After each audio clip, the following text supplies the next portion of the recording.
রাসূল বলেন কোন মানুষ যদি ঘুমাবার সময় আবার পড়ে 33 বার সুবহানাল্লাহ, 33 বার আলহামদুলিল্লাহ, 34 বার আল্লাহু আকবার, আল্লাহর নবী বলেন ঘুমাবার সময় যদি কেউ আবার পড়লো সে 100 বার, মিজানে উঠে যাবে 1000 বার, রব্বে কারীম পুরস্কার দিবেন, দাখালাল জান্নাহ, সোজা জান্নাতে চলে যাবে।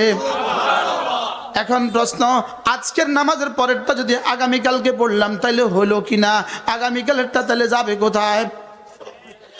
এই জন্য এটা একবার যদি একদিন যদি ছুটে যায় জীবনে আর কখনো এর কাজ আর কাফারা সম্ভব না।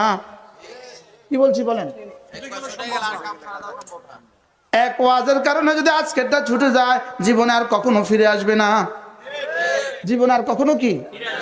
দুটো ইবাদতের মধ্যে কোনো কাজা নাই।